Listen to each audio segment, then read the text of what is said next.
নমস্কার, আপনারা দেখছেন ওঙ্কার বাংলা। আপনাদের সঙ্গে রয়েছে আমি সৌমি। নজর রাখবো গুরুত্বপূর্ণ খবরের দিকে।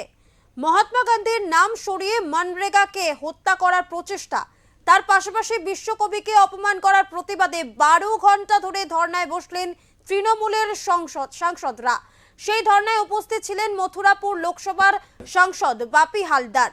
বাপি হালদার জানান, কেন্দ্রীয় সরকার বিশ্বকবিকে অপমান করেছে এবং মনীষীদের অপমান করেছে, তার ওই প্রতিবাদের জেরেই ধর্নায় বসেছেন তারা।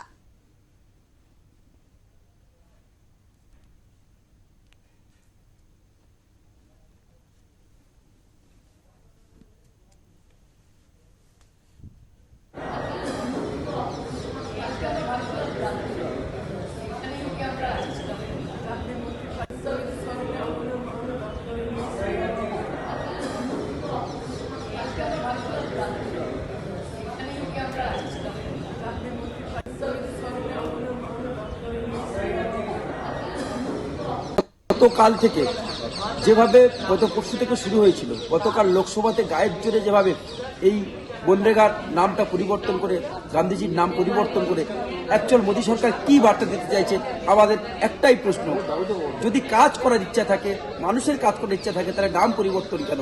এই নাম পরিবর্তনের সরকার আর নেই দরকার, এটাই আমাদের স্লোগান।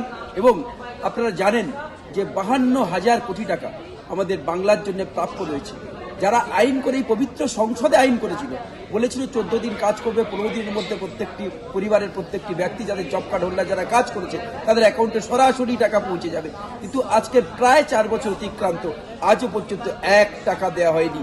আমাদের প্রিয় সাংসদ নেতা অভিষেক বন্দ্যোপাধ্যায়ের নেতৃত্বে দিল্লিতে যেভাবে আমরা এই এনআরজিএসের জন্য, সাধারণ মানুষের হকের টাকার জন্য আন্দোলন করেছিলাম, সেদিনকে ঘটনা আপনারা সবাই জানেন। আমাদের প্রিয় সাংসদকে এখান থেকে দিল্লি পুলিশ চ্যাংদোলা করে তুলে নিয়ে গেছে, আমাদের মহিলা সাংসদদেরকে এখানে অপমান অপদস্থ করা হয়েছিল। সেই আন্দোলন আজকের দিনেও আমাদের চলছে এবং এই আন্দোলন চলবে। দক্ষিণ 24 পরগনা থেকে গোপাল শীলের রিপোর্ট, ওঙ্কার বাংলা।